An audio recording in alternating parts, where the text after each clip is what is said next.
세상엔 여러가지 괴담들이 많지만 괴담은 실제로 겪은 이야기와는 완전히 다른 개념으로 보고 있습니다. 검통 공포라디오, 오늘 들려드릴 이야기는 시청자 임또리님이 보내주신 두 번째 이야기입니다.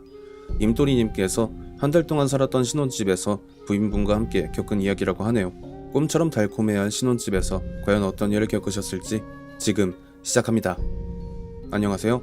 두 번째로 제보하는 이 이야기는 제가 신혼 때 잠깐 살았던 집에서 겪은 일이에요. 당시 제가 양식주방에서 일을 하던 호텔의 보안사원이었던 와이프를 만나서 반년 만에 결혼을 하고 급하게 신혼집을 알아보던 중에 차를 타고 호텔까지 30분 정도 거리에 있는 저층 아파트를 구했습니다. 시세보다는 약간 저렴했고 5층이 꼭대기인데 5층에 입주를 한 게 살짝 걸리긴 했지만 그래도 함께 살 수 있는 집을 구했다는 게 중요했으니 그닥 신경 쓰지 않았습니다. 와이프는 말씀드렸듯 당시에 보안사원으로 근무를 하고 있었고 저와 출퇴근 시간이 겹치지 않거나 저 혼자 집에 있을 때도 많았는데 그런 일들이 대부분 저나 와이프가 집에 혼자 있을 때 종종 일어났었습니다. 집 구조가 안방으로 쓰는 큰 방 하나에 나중에 태어날 아이방으로 쓸 작은 방 하나와 화장실로 되어 있었는데 화장실과 작은 방이 벽 하나를 두고 연결이 되어 있었어요. 그런데 유독 밤에 제가 씻을 때나 볼일을 볼 때면 그 벽 너머의 작은 방에서 쿵, 탁, 쿵, 탁 하는 그런 소리가 들려오더라고요. 아니 지금 집에 나밖에 없는데 도대체 누가 내는 소리인가 해서 급하게 나가서 작은 방의 문을 열어보면 역시나 아무도 없었고요. 한 가지 특이한 게 그 작은 방 안에 조그만 장롱이 하나 있었거든요. 전에 살던 분이 놓고 간 거라고 들었고 사이즈도 애 옷장으로 쓰기에 나쁘지 않아서 그냥 그대로 놔둔 건데 이상하게 그 장롱을 보고 있으면 정신이 살짝 멍해지는 그런 느낌도 들기도 했었습니다. 어느 날 제 고향 친구의 아버님이 돌아가시게 돼서 집에 와이프만 남게 되었는데 한창 새벽 3시쯤인가 장례식장에 일을 도와주면서 정신없이 시간을 보내던 중에 와이프가 전화를 걸어오더라고요. 무슨 일인가 싶어서 받았는데 숨이 다 넘어가기 직전처럼 울면서 빨리 집에 와달라고 하는 겁니다. 뭔가 심상치 않은 일이 일어났구나 해서 친구한테 금방 집에 갔다가 와이프 진정시키고 온다고 말하고 빠르게 차를 밟았습니다. 장례식장이 부천에 있었는데 부천에서 당시 살던 집까지 아무리 빨라도 2시간이라 제가 도착했을 땐 거의 새벽 6시쯤이었고요. 헐레벌떡 집으로 들어가니까 와이프가 안방에서 정신을 잃고 쓰러져 있는 게 보여서 응급실로 빨리 데려갔죠. 4시간 정도 있다가 정신을 차린 와이프가 응급실에서 머리를 부여잡고 비명을 지르면서 그 여자애는 어딨냐고 여긴 어딨냐고 난리를 치길래 진정을 시키고 무슨 일이 있었나 들어봤습니다. 주간근무, 주간근무, 야간근무 3교대 근무를 하던 와이프는 그날 주간근무였고 밤 10시쯤에 집에 도착해서 맥주 한잔 하면서 안방에서 TV를 보고 있었는데 어디서 쿵, 탁, 쿵, 탁 하는 소리가 들려오길래 밖에서 나는 소리는 아니었고 정확하게 집 어딘가에서 들려오는 소리였대요. 그이가 그새 돌아왔나? TV 소리를 조금 크게 해서 보는 경향이 있는 사람이라 아 그럴 수도 있겠네 하면서 안방 밖으로 나와서 왔으면 말이라도 하지 하면서 집안 여기저기를 다 둘러보는데 저기 혼자더래요. 제가 들어온 흔적이나 인기척이 전혀 없었다는 거죠. 그래서 잘못 들었나 하고 다시 안방으로 들어가려는데 등 뒤에서 쿵, 탁, 쿵, 탁 소리가 들렸다고 해요. 그런데 이번엔 그 소리가 정확하게 귀에 꽂혀 들어오는데 그 소리의 진원지는 다름 아닌 작은 방이었다고 해요. 와이프는 덜덜 떨리는 손으로 작은 방의 문을 열었는데 그때 와이프가 본 광경이 작은 방에 장롱이 하나 있다고 했었잖아요. 쿵 소리가 나면서 장롱의 문이 살짝 열리려다가 탁 소리를 내면서 다시 닫혔다가 다시 쿵 소리가 나면서 열렸다가 다시 탁하고 닫히는 게 반복되고 있었다고 합니다. 이게 뭐지 하고 완전히 얼어붙은 와이프는 발길이 떨어지질 않더래요. 그러다가 거실 불빛이 비쳐서 얼떨결에 보게 된 그 쿵 하면서 살짝 열린 장롱 안에서 빨이 잔뜩 선 사람의 두 동공이 자기를 노려보고 있었고 그제서야 와이프는 비명을 지르면서 어떻게든 기어서 안방으로 들어가려고 하는데 이번엔 그 장롱 문이 닫히는 게 아니라 쿵 하면서 활짝 열렸고 그 안에서 흡사 링의 사다코를 연상케 하는 어떤 여자아이 한 11살 배기로 보이는 여자아이가 사사삭 소리를 입으로 내면서 와이프한테 가까이 와서 발목을 잡았대요. 와이프는 정말 악다구니를 쓰면서 발길질로 그 애를 걷어찬 다음 어떻게 안방으로 들어가서 문을 잠근 뒤에 시계를 봤더니 분명 방금 전까지 11시를 가리키던 시계바늘이 새벽 3시를 지나고 있었다고 합니다. 와이프는 그런 정신없는 상황에 저에게 전화를 한 거였고요. 와이프는 정말 서럽게 울면서 그 집에서 못 살겠다고 빨리 나가자고 하고 저는 당장 전세금 빼서 딴 데 갈 데를 알아보기도 빠듯하고 하니 어떻게 하나 하다가 일단 와이프를 친정으로 잠시 보낸 뒤에 과장님한테 말씀을 드렸습니다. 혹시 예전에 저 정사원 됐을 때 부적받았던 당집 주소 좀 알려주실 수 없겠냐고요. 과장님은 제 얼굴을 한번 보시더니 피식하시면서 한창 좋을 때 안 좋은 일 겪었네? 라고 하시고는 포스트잇에 그 당집의 주소를 적어주셨습니다. 당집 주인분이 혹시 그 장롱에 부적 같은 거 붙어있지 않았냐고 해서 그 부적 보자마자 바로 뗐어요 라고 대답을 했어요. 그러니까 저한테 당장 집으로 안내하라고 하시더라고요. 무속인 분은 신발도 벗지 않고 그대로 작은 방으로 들어가셔서 장롱에 여기저기를 막 훑으시더니 옷장 안쪽에도 부적이 여러 개 붙어 있는데 그게 그동안 그 아이를 못 나가게 붙들고 있었대요. 그런데 그 부적들의 사용기한이 다 해버려서 그 금제가 막 풀렸을 때 제 와이프가 해코지를 당한 거라고 말씀을 하시면서 그냥 이 집 버리고 당장 나가라고, 여기는 더 이상 사람이 살 수가 없대요. 지금 이 애가 나랑 대화를 아예 안 하려는 심산이라 무슨 사연인지 들여다볼래야 들여다볼 수가 없다고 하시면서요.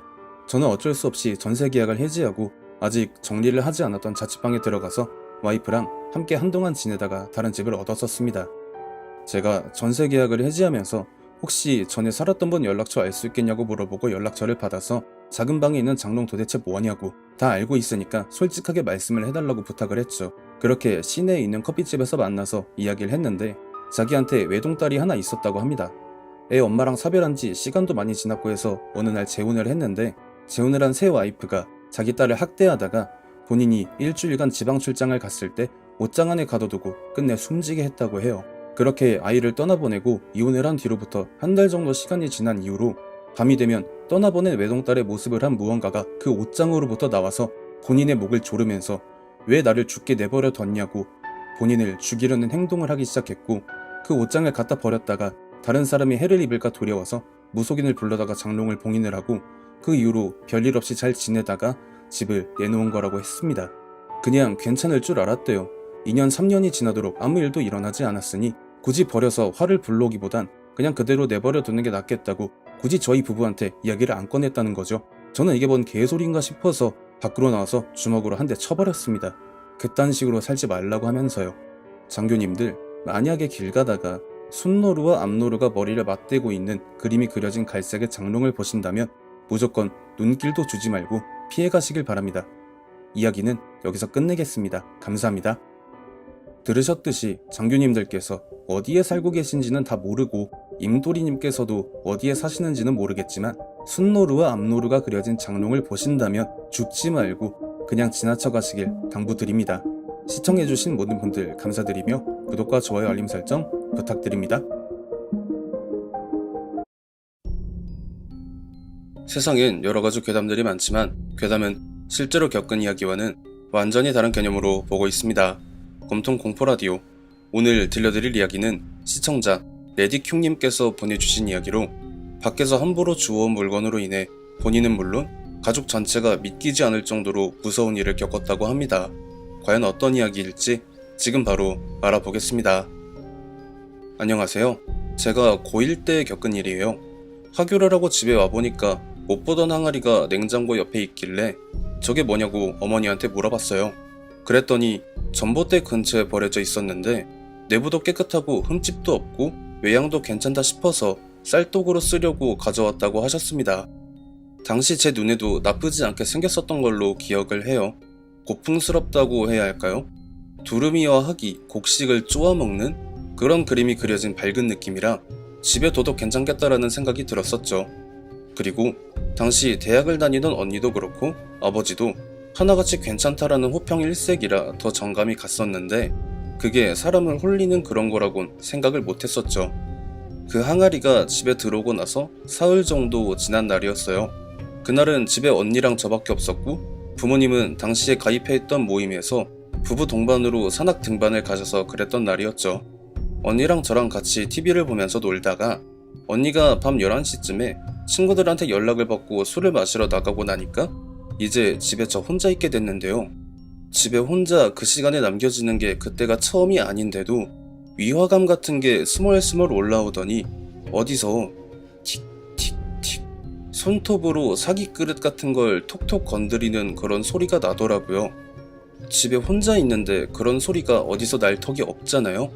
그래서 그냥 무시하고 잘못 들었나 보다 TV를 계속 보는데 이번엔 아주 정확하게 덜그덕하는 소리가 냉장고 주위에서 들려왔고 뭐지 하고 그쪽을 쳐다보니까 어머니가 주워온 그 쌀독의 뚜껑이 반쯤 열려있더라고요. 저게 원래 열려있었나? 제가 쌀독을 신경을 쓰고 살았을 리가 없었어서 가서 다시 닫은 다음 TV를 조금 더 보다가 잠을 자러 방에 들어갔습니다. 그러다가 화장실이 가고 싶어서 일어났는데 거실에서 아까 전에 들었던 덜그덕 이런 소리가 들리길래 언니가 왔나보다 하고 방문을 열었거든요. 분명히 아까 전에 제가 닫아놓은 쌀독의 뚜껑이 또 열려있는 거예요. 그때쯤 되니까 위화감이었던 게 공포감으로 완전히 뒤바뀌었죠. 일단은 방문을 닫고 생각을 해보자 이 생각으로 방문을 닫으려는데 제가 그때 살면서 처음으로 귀신이란 걸 보게 돼요. 항아리에서 창백하고 가느다란 팔이 왼쪽 오른쪽이 몇 초의 텀을 두고 나왔고요. 그 다음이 머리였을 거예요. 상식적으로 어두워서 잘 안 보였어도 엉덩이가 먼저 나왔을 리는 없을 테니까요. 내가 지금 꿈을 꾸나? 이 생각이 들면서 사고회로가 싹 다 정지가 돼버리더라고요. 왠지 방문을 닫아도 저게 열고 들어오거나 통과를 해서 들어올 수도 있겠다, 그런 생각이 들었습니다. 끝내 그 항아리에서 온 몸을 다 빼낸 그것의 시선은 처음에는 제 방, 그러니까 저를 향해 있다가 그 기괴하게 엎드려 있는 자세로 흡사 바퀴벌레가 기어다니는 그런 모습으로 안방으로 향했어요. 맨발로 나뭇바닥을 밟으면 나는 소리가 쉴 새 없이 들려오는 와중에 그 여자가 내는 목소리가 들렸는데요. 내 반지 어딨어? 내 반지, 내 반지, 내 반지 어딨어? 분명히 무슨 반지를 찾는 것처럼 계속 안방 여기저기를 뒤지다가 제 쪽으로 방향을 돌려서 다시 항아리로 들어가는 그 모습을 처음부터 끝까지 다 봐버린 저는 애석하게도 기절은 하지 못하고 힘없이 제 방의 문을 닫으면서 내가 뭘 본 거야? 한마디로 현실 자각을 못하고 있던 중에 현관문이 열리면서 언니가 들어오는 소리가 들렸습니다. 그리곤 곧 제 방문을 부술듯이 때리더라고요. 야, 너 누가 이런 장난 쳐놓으래? 혀가 살짝 꼬이긴 했지만 분명 언니인 게 확실하다고 생각이 들어서 거실로 나갔더니 불이 켜진 거실 바닥부터 안방까지 싹 다 쌀독 안에 들어있던 쌀알들이 흩뿌려져 있었습니다. 그래서 언니한테 방금 전까지 있었던 일을 사실대로 털어놨죠. 어차피 개소리 하지 말라고 할 게 뻔한데도요. 하지만 언니는 제 말을 진지하게 끝까지 다 듣더니 역시 이게 사람이 해놓은 게 아니었네 하면서 알겠다고 일단 부모님한테는 내가 말씀드릴 테니까 방에 들어가서 더 잘하며 마치 다 알고 있다라는 눈을 하고 있었습니다. 그리고 이틀이 지나서 월요일이 되는 새벽 시간에 거실에서 어머니의 날카로운 비명소리가 들리면서 아버지부터 언니, 저까지 다 헐레벌떡 거실로 나가니까 엎어진 쌀독과 거실 외벽에 숨어서 덜덜 떠는 어머니의 모습이 보였고 무슨 일인지 물어보니까 어머니가 해주신 말씀이 원래 어머니가 새벽 4시쯤에 일어나셔서 쌀을 미리 불려놓으시거든요. 그날도 여느 때와 같이 쌀을 불리려고 일어나서 쌀독의 뚜껑을 여는데 쌀독 안에 있는 쌀이 도저히 그런 모습으로 있을 수가 없는 모습으로 있었대요. 정확하고 깔끔하게 긴 원형으로 뚜껑 바로 밑부분부터 바닥 부분까지 그렇게 돼 있는데 그 바닥 부분 끝에서 진주알인지 뭔지 모를 시꺼먼 게 반짝반짝하고 빛이 나길래 뭔가 싶어서 손을 넣었더니 그 안에서 사람 손 10손가락이 어머니의 팔을 엄청 세게 붙잡고 마치 쌀독 안으로 자신을 끌고 들어가려는 듯한 그런 느낌으로 잡아당겼대요. 그래서 막 몸부림을 치고 저항을 해서 팔을 빼냈더니 그 쌀독 안에서 온 몸이 하얗다 못해 창백한 어떤 여자가 네 발로 기어나와서 어머니를 똑바로 노려보면서 이렇게 말을 했다고 해요. 내 반지 어딨어? 내 반지 어디 갔냐고. 그러면서 그게 어머니한테 엄청난 속도로 달려와서 덮치려는 그 순간에 비명을 지르셨고 거실 불이 켜지면서 아버지가 나오자 그게 정말 쏜살같이 쌀독 안으로 다시 들어갔다고 하셨습니다. 그리고 어머니가 팔을 보여주시는데 정말 엄청 세게 붙잡혀 있었던 듯 시뻘겋게 10손자국이 나 있었고요. 결국 아버지가 어머니를 추궁을 시작하셨는데 어머니가 사실대로 말을 하기 시작하자 그제서야 왜 그 여자가 마이 프레셔스를 찾고 다녔는지 이해가 가더라고요. 처음에 어머니가 그 항아리를 발견했을 때 안에 뭐가 들었나 하고 뚜껑을 열어봤는데 그 안에 은반지가 하나 들어있었대요. 그래서 누가 은반지를 넣어놨을까 하고 집어서 봤는데 옅기는 했지만 피가 살짝 묻어 있었대요. 그게 기분이 너무 나빠서 그 반지를 던져버리고 항아리만 들고 집에 가져왔다라고 하셨거든요. 그 말을 듣자마자 아버지가 처음으로 어머니의 뺨을 후려치시면서 당신 미쳤냐고 화를 내셨어요. 사실 저희 아버지가 밖에서 물건을 주워오는 걸 굉장히 혐오를 하는 분이신데 저희 자매한테는 쌀쌀 맞아도 유독 어머니한테는 한없이 자상한 그런 분이셔서 어머니가 그 항아리를 너무 마음에 들어하고 애지중지하시니까 그냥 넘어가셨던 거래요. 하지만 결국 그런 사달이 벌어졌고 아버지는 그냥 그 자리에서 집에 있던 오한마로 그 항아리를 가차없이 내려쳐버리셨습니다. 그리고 그 잔해를 수습해서 쓰레기장에 갖다 버리고 오셨고요. 나중에 아버지한테 그때 왜 항아리 깨부수셨냐고 여쭤봤는데요. 아버지의 지론이 너무 명확하시더라고요. 저걸 그대로 바깥에 다시 버리면 누가 또 주워가서 그런 일을 겪을 거 아니냐고, 그런 건 막아야지 않냐고 말씀을 하셨습니다. 그런데 여기서 제가 궁금한 게요. 그때 제가 그걸 보고 나서 언니한테 말을 했잖아요. 언니는 분명 그 눈빛이 다 알고 있다는 눈빛이었거든요. 하지만 아무리 물어봐도 자기가 뭘 겪었는지를 아직도 말을 해주지 않습니다. 이상입니다. 무슨 호러 영화 한 편을 요약해서 본 것 같은 느낌을 주는 이야기네요. 항아리가 아무리 커봐야 항아리인데 그 비좁은 데에서 사람의 형상을 한 무언가가 흐물흐물거리면서 나오는 광경이라 정말 생각만 해도 끔찍하네요. 시청자 여러분들도 이 이야기를 통해 밖에 버려져 있는 특정한 물건이 아무리 매력적이더라도 절대 주워 쓰는 일이 없길 바랍니다. 시청해주신 모든 분들 감사드리며 구독과 좋아요 알림 설정 부탁드립니다.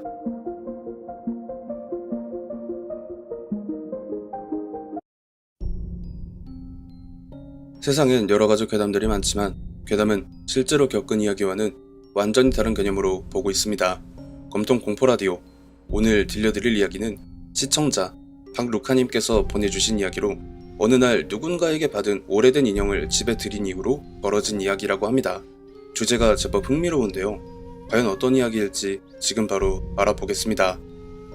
이 이야기를 어디에 제보를 하면 좋을까 생각 중에 요즘 출퇴근길에 자주 듣는 검통님 채널에 보내봅니다. 그때가 2008년이었고요.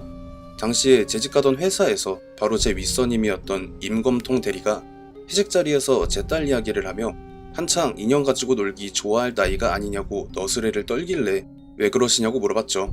그러자 가방 안에서 꽤나 오래돼 보이는 듯 하면서도 고풍스러운 느낌이 물씬 풍기는 여자아이 인형을 꺼내더라고요. 그러면서 이 인형이 언제 만들어졌고 내다 팔면 한 가격 하는 건데 자네가 요즘 일이 어쩌고 하며 떠들어대는데 결국 그 인형을 제게 짬처리를 하겠다는 뉘앙스로밖에 들리지 않아서 너무 기분이 나빠서 거절을 하려다가 그래도 당시에 6살이었던 제 딸아이에게 주면 좋아하겠다 싶었고 만약 이걸 거절했다가 안 좋게 소문이라도 나면 회사 생활이 골치가 아파지니 그냥 받아서 제 가방 안에 넣어두었다가 해당 주 주말에 딸아이에게 선물로 건넸습니다. 예상했던 대로 뛸 듯이 기뻐하는 딸아이를 보니 받아오길 잘했다라는 생각이 들었죠. 그런데 그날부터 이상한 일이 한두 개씩 일어나기 시작했습니다. 딸아이가 그 인형을 손에서 놓으려 하질 않았던 게 첫 번째인데요. 유치원 등하원을 하면서도 꼭 그 인형을 끌어안고 다녔고 한 번은 아이 엄마가 이걸 제지하려 했지만 그때마다 딸아이의 눈이 시뻘겋게 충혈되고 평소에 떼를 전혀 안 쓰던 아이가 막 바닥을 굴러다니면서 난리를 피워대는 거였죠. 물론 그 나이 때의 아이들이 자기 요구가 관찰이 안 되면 그렇게 떼를 쓰고 하는 게 당연한 일이고 이상할 게 전혀 없는 것도 당연하지만 제 눈에는 마치 딸이 누군가에게 조종을 당하고 있는 것처럼 보였기 때문에 그 시점부터 그 인형에 대해 의심을 하기 시작했습니다. 그렇게 그 인형이 오고 나서 한 달 정도 지났을 때 한참 일을 하는데 회사로 아이 엄마가 전화를 걸어왔다는 소리에 달려가 보니 막 횡설수설을 하면서도 울먹울먹하는 목소리로 빨리 집으로 좀 와달라고 말을 하길래 반차를 내고 집으로 바로 달려갔죠. 그리고 제가 집에 도착해서 본 광경은 가히 충격적이었습니다. 딸아이가 주방에서 쓰는 대가위를 집어들고 안방 문을 연신 찍고 있는 모습이었기 때문이었죠. 저는 바로 딸아이한테서 가위를 빼앗고 안방의 문을 열었는데 아이 엄마의 팔에 자상이 길게 나서 피가 흐르는 상황을 보게 됐습니다. 더군다나 그 상황보다 더 황당한 건 고작 6살 난 아이의 입에서 온갖 쌍욕이 튀어나오고 있었다는 거였습니다. 이걸 도저히 글로 쓰기가 무서워서 몇 가지 단어들만 기억나는 대로 말씀을 드리자면 이 육실할 년, 똥물에 튀겨 죽일 년, 사탄의 악우 속에 들어갈 년. 제가 강제로 들쳐매고 있는 딸아이가 제 딸이 아닌 것 같았죠. 막 악다구니를 쓰면서 온갖 욕을 뱉어대던 딸아이가 어느 순간부터는 아예 눈이 뒤집혀서 생전 처음 듣는 외국어를 뱉어내기 시작했습니다. 그리고 제 머리를 스치는 어떤 생각이 제 사수가 저한테 줬던 그 인형이 생긴 게 서유럽권에서 제조하는 그런 인형처럼 생겼던 거였죠. 저는 곧장 딸아이의 방에 들어가서 그 인형을 집어들고는 현관을 열고 나가서 그대로 밖으로 던져버렸습니다. 그러자 딸아이가 경련을 하며 마치 높은 곳 어딘가에서 아래로 떨어지는 듯한 행동을 취하면서 비명을 질러대는 겁니다. 그때가 되어서야 모든 퍼즐이 다 맞아 떨어진 거였죠. 안 그래도 사수가 그 인형을 처음 보여줬을 때 왠지 모르게 섬뜩한 느낌이 들었었는데요. 그 인형이 아무래도 귀신이 씌어있는 인형이었던 겁니다. 그 인형을 바깥으로 던지고 아이가 경련을 일으키다가 어느 순간 안정이 되면서 제정신을 찾는 것처럼 보였지만 곧바로 돌변해서 그 인형이 어디에 있냐고 화를 내며 찾기 시작하길래 딸아이에게 그때 처음으로 손찌검을 하면서 크게 화를 냈고 바로 아이랑 아이 엄마를 차에 태워서 인근 병원에 갔는데 아이 엄마가 처치실에 들어가고 제가 그 옆을 지키고 있는 그 와중에 병원 로비 쪽에서 사람들 비명소리가 들려왔습니다. 뭔가 싶어서 나가봤더니 딸아이가 어디서 가져온 건지 종잡을 수 없는 날카로운 유리 조각을 들고 교복을 입고 있는 한 여학생의 다리를 찔러버린 상황이더라고요. 그러니까 그 인형에 씌어있던 그 잡종이 이제는 완전히 제 딸아이에게 들어섰음을 의미하는 상황으로 보였고 아이 엄마한테 처치가 끝나면 저 여학생에게 부모님 연락처를 받고 집으로 먼저 가라고 이야기를 한 뒤에 박수무당을 하던 제 고향 친구에게 급하게 달려갔습니다. 저는 가는 길에 혹시 몰라서 당시 살던 아파트에 들려서 쓰레기장을 뒤져서 아까 전에 밖으로 던진 인형을 함께 가져갔죠. 친구놈이 제 딸과 인형을 번갈아 보더니 한숨을 크게 쉬면서 이거 너한테 준 그 새끼가 진짜 사람 새끼가 맞아? 이렇게 말을 하는 겁니다. 그 말이 인간 말종 새끼 이런 게 아니라 정말 네 사수라는 사람이 준 게 맞냐고 물어본 거였습니다. 그 인형에 씌어 있었고 당시 제 딸에게 옮겨탄 그 망할 잡종 정도의 연관은 자기도 맨정신에 가방에 가지고 다니는 게 불가능한데 일반인이 그게 가능할 수가 없다라는 말을 덧붙이더라고요. 그래서 저는 곧장 사수에게 전화를 해서 저번 회식 자리 마무리할 때 준 인형 기억하냐고 물어봤는데요. 되게 놀란 목소리로 자기가 언제 그런 걸 줬었냐고, 자기는 회식 중간에 집에 일 생겨서 먼저 들어갔었다고 이렇게 말을 하는 겁니다. 그러니까 정체를 알 수 없는 무언가의 존재에게 작정하고 홀리고 당하고 말려들었다, 이렇게 정의가 되는 그런 상황이었던 겁니다. 다행인 건 그 친구놈의 신발이 기가 막혔어서 그 인형과 제 딸에게 옮겨붙은 잡종을 깨끗하게 없애버릴 수 있었고요. 딸아이는 그때 그 일을 드문드문 기억은 하는데 전체적인 틀은 아예 기억을 하지 못합니다. 그러니까 자기 스스로 자아를 가지고 저지른 일들이 아니라 딸아이에게 들러붙었었던 그 잡종이 딸아이의 정신 자체를 지배를 하고 저지른 일이라 그런 게 아니었을까 생각합니다. 박루카님의 이야기를 보니까 에나벨이라는 영화가 갑자기 생각이 났습니다. 전체적인 느낌도 살짝 비슷하다고 느껴지네요.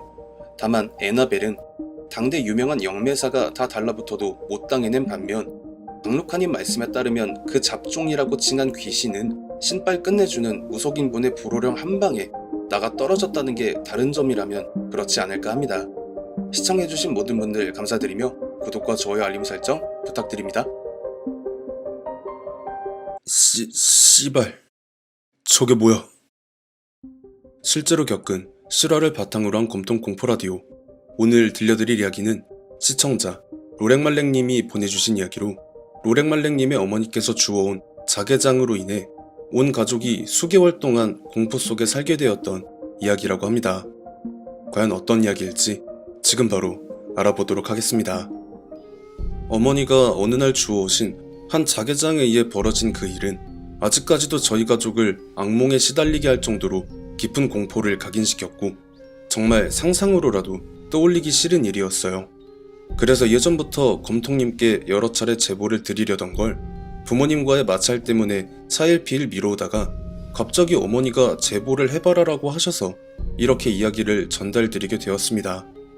제가 막 군대를 제대한 지 얼마 안 됐을 무렵인 딱 10년 전의 그날 어머니가 퇴근길에 갑자기 저를 부르시더라고요.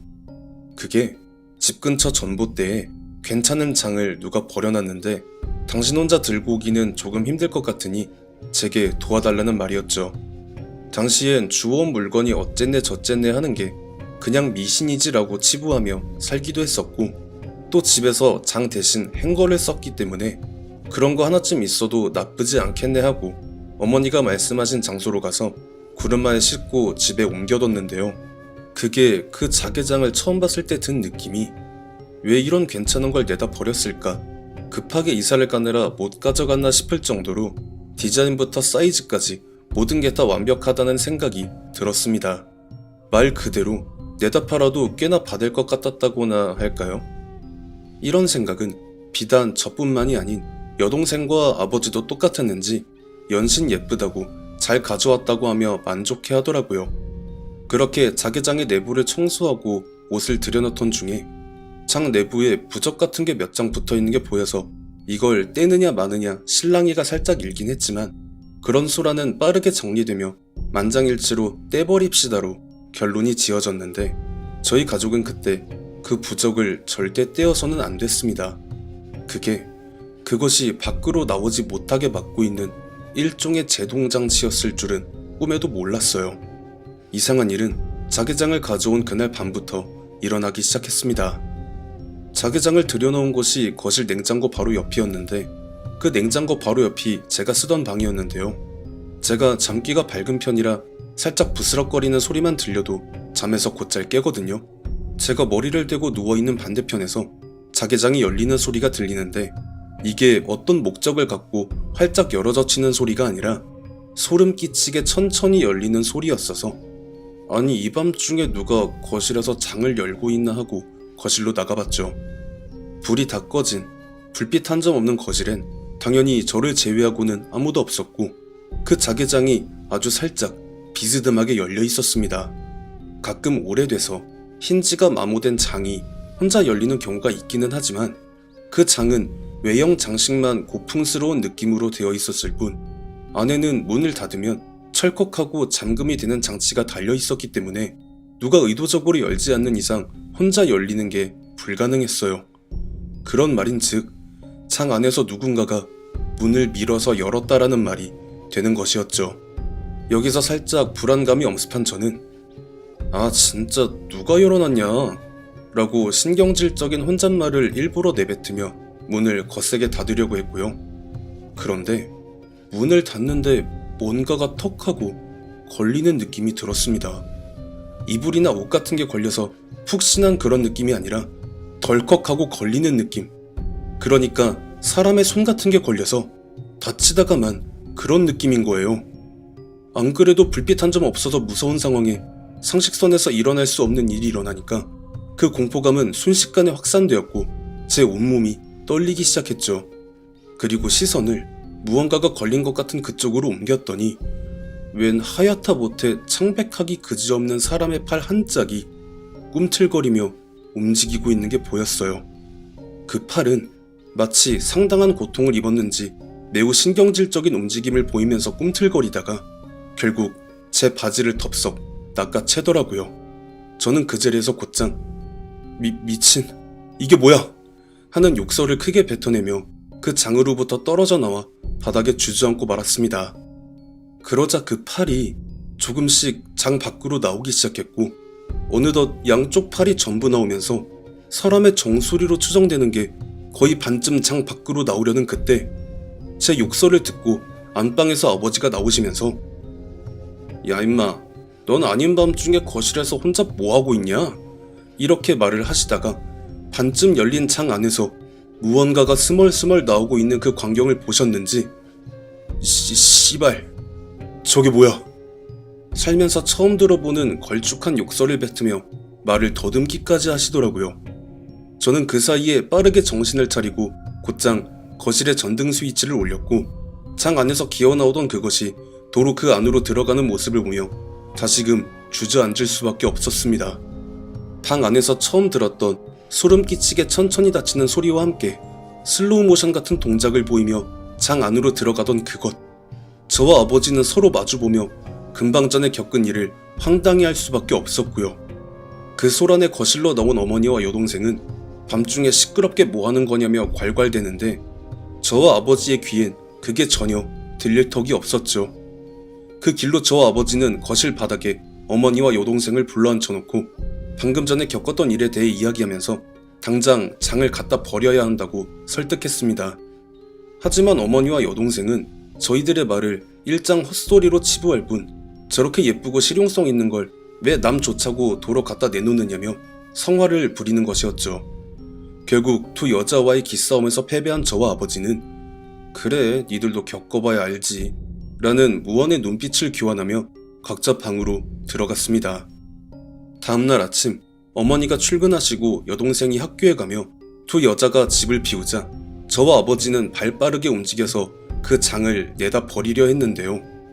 저와 아버지는 일단 키도 키지만 골격이 큰 편이라 한 덩치를 하는 편인데 그런 남자 둘이 그 장을 어떻게든 들기 위해 안간힘을 쓰는데도 일절 꿈쩍도 하지 않는 거예요.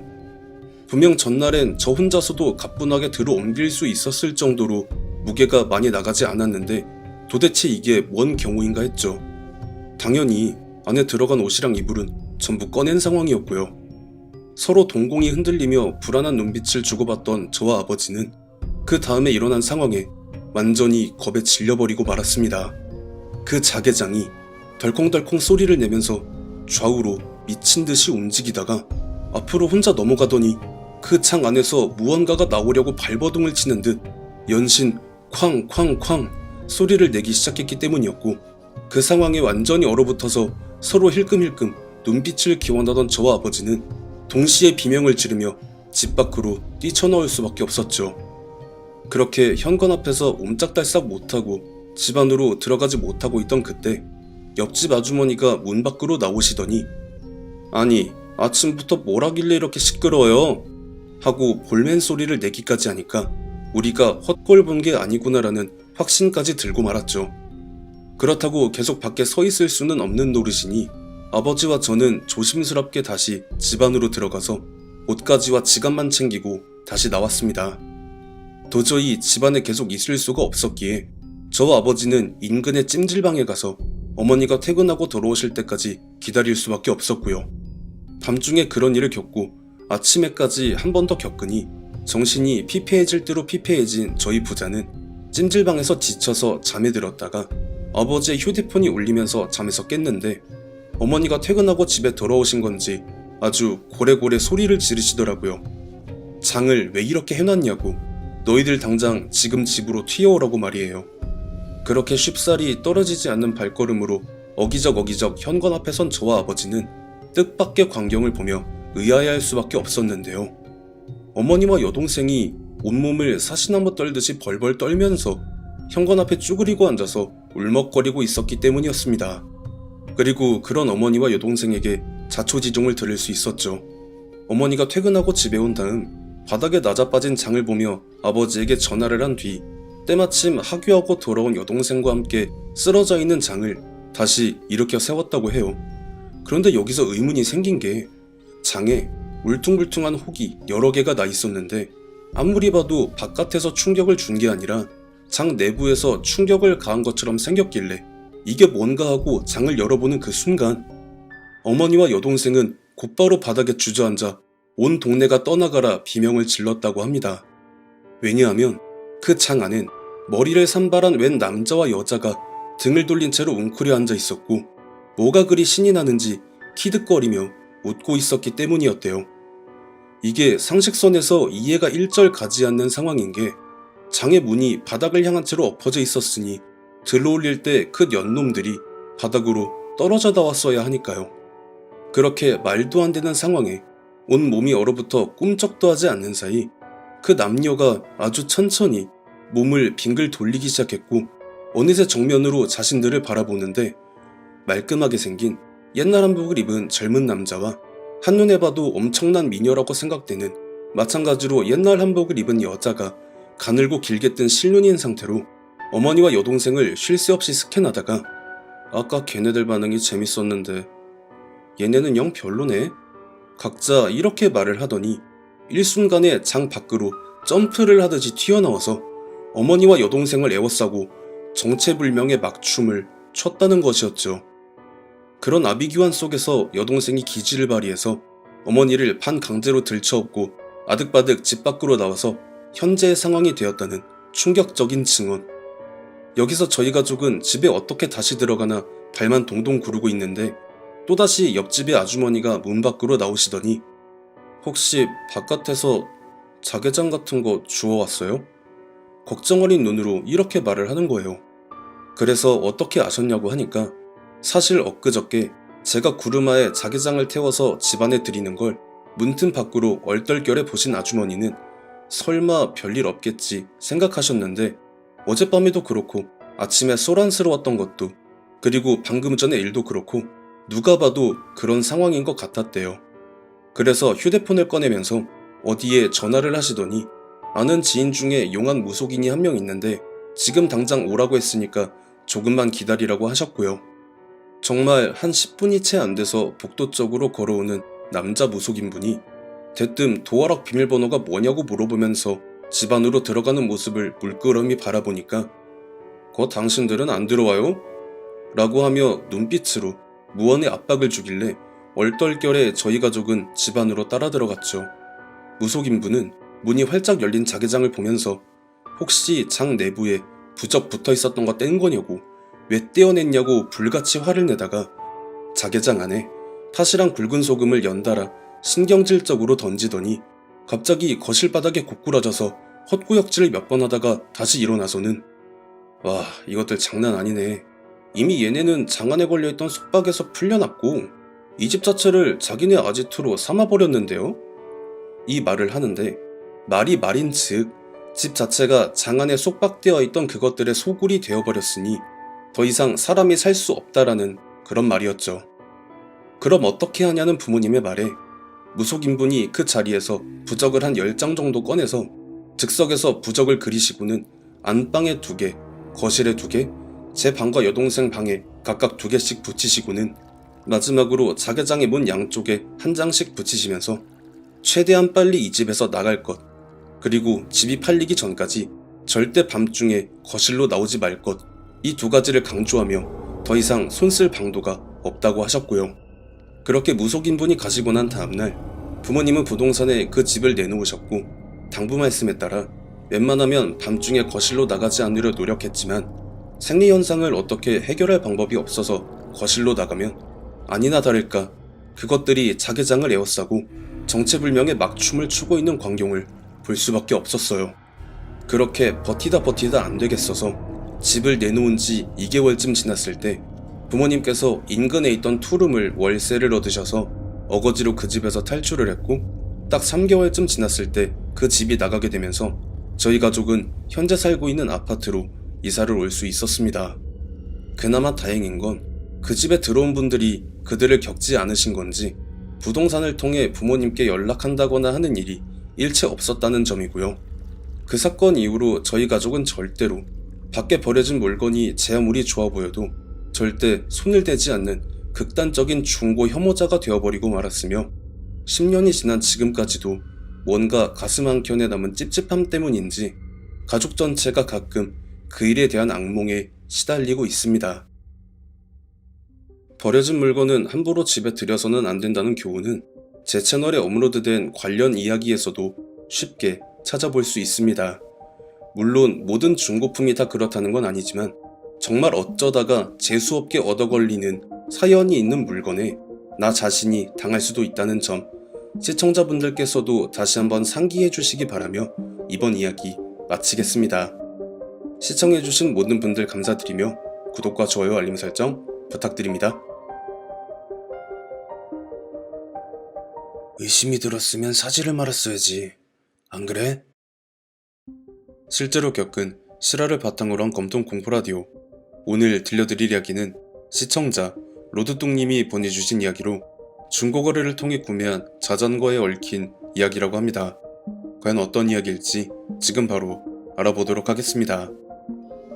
저는 현재 한 자전거 동호회의 회장을 맡고 있을 정도로 자전거에 매우 진심인 40대의 자영업자입니다. 제가 한창 직장에 다니던 14년 전쯤 중고거래를 통해 문제의 그 자전거를 제 방으로 가져왔었는데요. 그 자전거를 가지고 나온 거래자분을 처음 봤을 때 든 느낌이 저런 호리호리한 체형의 여자가 이런 자전거를 탔다는 게 믿겨지지 않을 정도였는데요. 그 자전거는 14년 전엔 국내에서는 찾아보기가 힘든 일명 팻바이크라고 해서 자전거 바퀴가 타 자전거 바퀴에 비해 비정상적으로 큰 타입이었거든요. 그래서 여자가 그 자전거를 탄다고 하면 기본적으로 하체 스펙이 어지간한 성인 남성 뺨치는 수준이 아닌 이상 몇백 미터도 가지도 못하고 그대로 낙마하는 게 크게 이상하지도 않았기 때문에 혹시 가족 중 누군가의 물품인 걸 몰래 가지고 나와서 팔아치우려는 게 아닌가 싶어 의심 섞인 눈초리를 보낼 수밖에 없었죠. 그래서 이유를 물어보니 지인에게 선물을 받았는데 도저히 자기가 탈만한 자전거가 아니라서 거래를 하게 됐다고 하더라고요. 저야 뭐 당시 막 자전거에 입문할 무렵이었고 해외 직구를 통해 팻바이크를 구매하려면 상당한 비용을 각오해야만 했지만 그냥 동네 자전거 가게에 가서 일반 MTB 자전거를 구매하는 것보다 저렴한 가격에 판다고 하니까 거절할 이유가 전혀 없기도 했죠. 거래 후엔 혹여나 자전거에 하자가 있을 경우 환불을 해야 할 때를 대비해 연락처를 받은 뒤 룰루랄라 당시 제 방에 가져갔죠. 이후엔 그 녀석을 타고 라이딩을 하며 즐거운 한때를 보내면서 나름 잘 만족하고 살고 있던 어느 날, 그날따라 이상하게 몸살이 난 것처럼 몸이 무겁고 열이 나길래 회사에 연차를 낸 다음 침대에 누워서 끙끙 앓다가 잠에 들었는데요. 잠결에 자전거에 체인이 굴러가는 소리가 들려서 뭔가 싶어 자전거를 세워둔 곳을 쳐다보는 그 순간 가위에 걸렸던 듯 싶었습니다. 이게 가위 눌림이구나 싶었던 게 온 몸이 빳빳하게 굳어서 움직여지질 않았고 목소리조차 끄끄거리는 소리만 나올 뿐이었거든요. 제가 신체가 굉장히 건강한 편이라 어릴 적부터 잔병치레 한 번 없었고 그 흔한 가위 눌림조차 단 한 번도 눌려본 적이 없었기 때문에 그 상황이 심히 낯설고 공포스러울 수밖에 없었습니다. 왜냐하면 제 자전거가 공중에 떠 있었는데 어떤 남자가 쉴 새 없이 페달을 밟고 있었거든요. 심지어 두 다리가 어디로 갔는지 허벅지만 남아있는 기괴한 모습으로 공중에서 자전거 페달을 땀을 흘려가며 밟고 있는 남자의 모습. 저는 어떻게든 가위를 풀어보려 아득바득 안간힘을 쓰고 있다가 얼떨결에 그 남자와 눈이 마주쳤고 그 남자가 뭐라고 말을 하더라고요. 절대 팔지 말라고 했는데 라는 고함을 지르는 남자의 두 눈은 흰자위까지 붉게 충혈된 상태로 피눈물을 흘리면서 비통하다는 표정을 짓고 있었습니다. 저는 그걸 보며 그 자리에서 졸도를 하고 말았죠. 도저히 맨정신에 버틸 수가 없었거든요. 그날 이후로 저는 거의 매일 가위에 눌렸고 매번 그 남자가 제 자전거를 타는 모습으로 나타났어요. 처음 가위에서 그 남자를 봤을 때에 그 비통한 외침이나 다른 말을 제게 하지는 않았지만 회사 일로 안 그래도 몸이 고단한 상황에 잠을 자는 시간을 빼앗기는 것도 모자라 제 생기까지 빼앗기니 그 자전거를 산 지 한 달 만에 제 몸무게는 86kg에서 57kg까지 빠지고 말았고요. 그쯤 되니 자전거에 뭔가 씌어도 단단히 씌었구나라는 판단이 설 수밖에 없었던 저는 제게 자전거를 팔았던 그 여자에게 전화를 했죠. 물론 당연하게도 그 여자는 뻔뻔한 건지 계속 발뺌을 하며 자꾸 이러면 스토킹으로 경찰에 신고를 하겠다는 협박을 하며 전화를 끊었고요. 제 아무리 저렴한 가격에 가져왔다고는 해도 당시 저의 횡한 주머니 사정에서 큰맘 먹고 지불해서 가져온 그 자전거를 버릴 수는 없는 노릇이었기에 어쩔 수 없이 그 자전거와의 불편한 동거를 계속 할 수밖에 없었습니다. 그리고 그 자전거를 가져온 이후로 벌어진 일들 중 가장 공포스럽고 끔찍했던 일이 일어난 그날, 저는 회사 내에서 친한 사람들끼리 뭉쳐 회식을 했고 거의 새벽 1시가 다 되어서야 방으로 들어온 저는 옷을 갈아입지도 않은 채로 그대로 침대에 누워 잠에 들었는데요. 그렇게 한창 자고 있다가 또다시 들려오는 자전거 체인이 감기는 소리 때문에 거의 강제로 잠에서 깬 저는 귀를 억지로 틀어막고 최대한 신경을 안 쓰려고 노력했지만 자전거에 씌인 그놈은 저를 가만히 내버려둘 생각이 전혀 없었는지 상체가 저절로 일으켜졌고 고개 역시 자전거를 향해 틀어지더라고요. 저는 정말 그 순간에 너무 화가 나고 못 참겠어서 나한테 지랄하지 말고 자전거 나한테 갖다 판 네 가족을 탓해 이 개새끼야 라고 쌍욕을 내뱉었는데요. 그 순간 자전거 체인의 소음이 뚝하고 끊김과 동시에 그 남자가 자전거에서 내려서는 제 눈높이에 맞춰 쪼그려 앉더니 이렇게 말을 하더라고요. 의심이 들었으면 사지를 말았어야지. 안 그래? 그러면서 네가 이 자전거를 내다버려도 나는 너한테서 떠날 생각이 없다고 죽을 때까지 괴롭히겠다고 으름장을 놓더라고요. 저는 정말 기가 차고 어이가 없어서 눈물까지 나왔습니다. 그리고 제가 우는 걸 본 그놈은 얼굴을 한껏 비열한 표정으로 바꾸고는 집 전체가 떠나가라 저를 비웃기 시작했고요. 그리고 다음날 저는 회사에 결근을 할 수밖에 없을 정도로 정신적으로 완전히 피폐해진 상태로 어머니에게 전화를 했습니다. 다 죽어가는 제 목소리에 어머니가 한달음에 제 방까지 오셨는데 어머니가 방에 들어오면서 하셨던 말이 아직도 잊혀지지가 않아요. 한 달 내내 꿈자리가 사납더라니. 너 저 자전거 어디서 주워왔어? 저는 단순히 정신적으로 피폐해진 부분을 어머니께 위로를 받고 싶었을 뿐이었는데 어머니는 그 자전거를 보더니 뭔가 낌새를 차리신 것 같더라고요. 그래서 그 자전거를 사온 이후로 일어난 이상한 일들에 대해 어머니께 미주알 고주알 다 털어놨고 어머니는 얼굴이 완전히 새파랗게 질리셨어요. 그리고는 지갑을 막 뒤적거리시더니 어떤 명함 한 장을 꺼내서 전화를 하시는데 내 아들 얼마 안 가서 죽게 생겼다고 최대한 빨리 와달라고 사정을 하시더라고요. 엄마, 누군데 빨리 오라고 그래? 라는 제 말에 어머니는 아무 말 없이 등짝에 강스매싱을 날리시고는 입 다물고 가만히 있으라는 말만 하셨습니다. 그리고 1시간이 조금 지나서 어머니가 직접 현관으로 나가 모시고 들어온 사람은 누가 봐도 무속인이었고 그분은 제 방에 들어서자마자 자전거를 노려보더니 이거 웃긴 놈이네. 약속 어기고 대답한 네 누나한테 화풀이 할 것이지 왜 엄한 사람한테 난리를 쳐? 라고 말을 하시는데 저는 자전거를 중고로 사왔다라고 하기는 했어도 저에게 판매한 사람이 여자인지 남자인지는 말을 한 적이 없었기 때문에 이 사람은 사기꾼이 아니구나라는 걸 단번에 알 수 있었죠. 무속인분은 한참 자전거를 유심히 둘러보더니 손가락을 튕기면서 묘안이 생각났다며 아주 사악하게 웃기 시작하더라고요. 그 묘안이라는 건 이랬습니다.